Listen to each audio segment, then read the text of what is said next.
Hello everyone, welcome back to our channel. Last lecture में हमने discuss किया था मांग की लोच की परिभाषा, मांग की लोच का अर्थ। जॉन रॉबिन्सन ने, मार्शल ने जो बताया था उसके बारे में हमने डिस्कस किया था। आज हम देखने वाले हैं मांग की लोच की श्रेणियां, मतलब कि मांग की लोच कौन कौन से प्रकार की होती है। अब उनको 5 भागों में बांटा गया है। कितनी? वो 5 प्रकार की होती है। ध्यान से समझना, मांग की लोच की श्रेणियां अथवा मांग की लोच के भेद, मतलब ये कितने टाइप्स की होती है। तो ये 5 टाइप्स की होती है। कितनी होती है? 5 टाइप्स की। दिमाग में कैसे रखना है वो सुनना पहले। सबसे पहले लोचदार मांग। कौन सी? लोचदार। Elasticity, EP, elasticity of price is greater than 1। दूसरी है बेलोचदार मांग, elasticity of price is less than 1। तीसरी है पूर्णतया लोचदार मांग, मतलब elasticity of price is infinite, मतलब क्या हो गया? अनंत।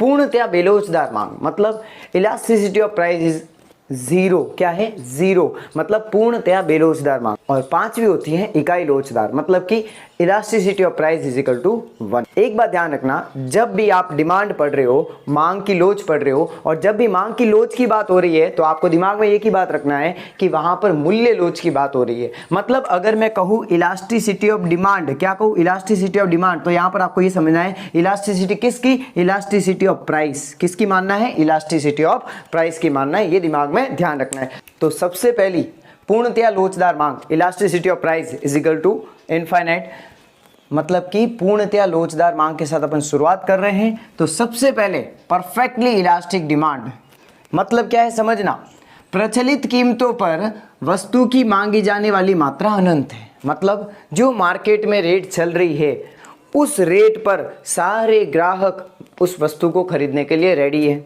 और सारे व्यापारी उस पर्टिकुलर प्रोडक्ट को बेचने के लिए रेडी है। आगे समझना, अर्थात यहां प्राइस क्या है? स्टैटिक है।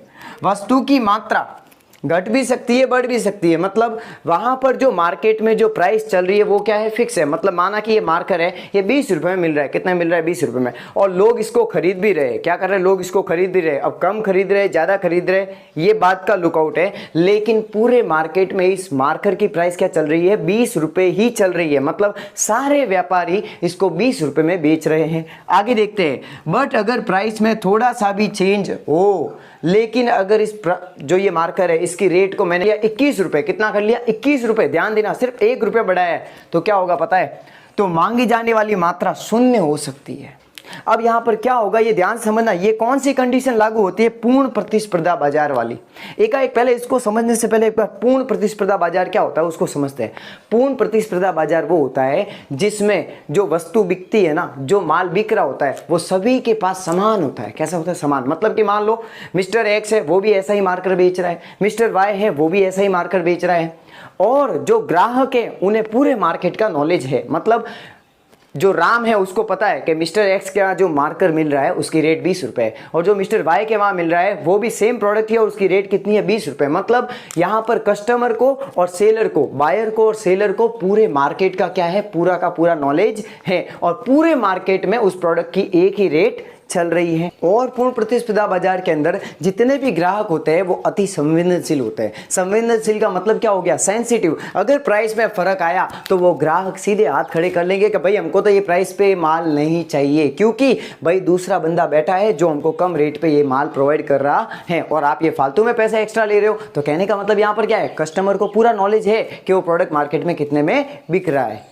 तो यहां पर कस्टमर कैसे होते हैं? सेंसिटिव होते हैं। इसलिए पूर्ण प्रतिस्पर्धा बाजार के अंदर कैसा मांग वक्र पाया जाता है? पूर्णतया लोचदार मांग वक्र पाया जाता है। आगे बढ़ते हैं। तो अब यहां पर क्या होगा? अगर यहां पर प्राइस में चेंज आ जाता है तो यहां पर ग्राहक क्या करेगा? सीधा उस प्रोडक्ट को खिसका देगा, उस प्रोडक्ट को ठुकरा देगा। मतलब सीधी मात्रा क्या हो जाएगी? 0 हो जाएगी। क्या हो जाएगी? मांगी जाने वाली मात्रा क्या हो जाएगी? 0 हो जाएगी। बहुत ध्यान देना यहां पर।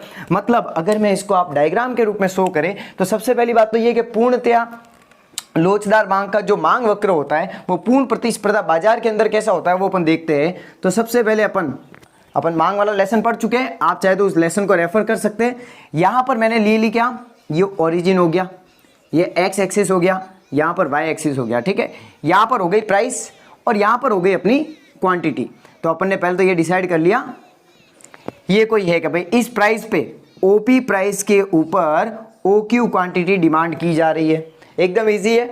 अब ध्यान देना, प्राइस वही है OP, लेकिन अब यहाँ पर क्या हो रहा है, कुछ कस्टमर मान लो OQ1, ये देखो यहाँ पर कम खरीद रहे हैं, कुछ कस्टमर इसी रेट पर ज़्यादा खरीद रहे हैं। क्या कर रहे हैं, कुछ कस्टमर इसी रेट पर ज़्यादा खरीद रहे हैं। लेकिन मैंने यहाँ पर आपको क्या बताया है, यहाँ पर प्राइस स्टैटिक रहेगी, यहाँ पर जो वस्तु का मूल्य है वो स्थिर रहेगा। क्या रहेगा, वस्तु का मूल्य स्थिर रहेगा और जो मांगी जाने वाली मात्रा है उसमें कमी या बढ़ोतरी होती रहेगी। लेकिन अगर यहाँ पर वस्तु के मूल्य में थोड़ी सी भी वृद्धि की जाए तो सीधी जो मांगी जाने वाली मात्रा है वो क्या हो जाएगी, शून्य हो जाएगी। इसे डियर बोलते हैं पूर्णतया लोचदार मांग। अब ध्यान देना, यहाँ पर जो मांग वक्र बन रहा है, कौन सा मांग वक्र, यहाँ पर डियर मांग वक्र बन रहा है ये वाला, ये देखिए यहाँ पर ये मांग वक्र जो बन रहा है ये किसके समानांतर होता है, ये होता है OX। तो हम ये भी कह सकते हैं कि पूर्ण प्रतिस्पर्धा बाजार के अंदर कैसा मांग वक्र पाया जाता है, तो उसके अंदर पूर्णतया लोचदार मांग वक्र पाया जाता है, ये भी आप कह सकते हैं। तो इस प्रकार से हमने शॉर्ट में देखा कि भाई पूर्णतया लोचदार मांग क्या होती है, पूरी की पूरी यही कॉन्सेप्ट है। अगर आपको इसमें कहीं पर भी कोई डाउट हो तो आप मुझे कमेंट सेक्शन में जरूर बताना, आपके डाउट का सॉल्यूशन किया जाएगा। ठीक है, अब हम मिलेंगे नेक्स्ट लेक्चर में, तब तक के लिए पढ़ते रहिए, स्वस्थ रहिए, मस्त रहिए। थैंक्स फॉर वॉचिंग, जय हिंद, वंदे मातरम।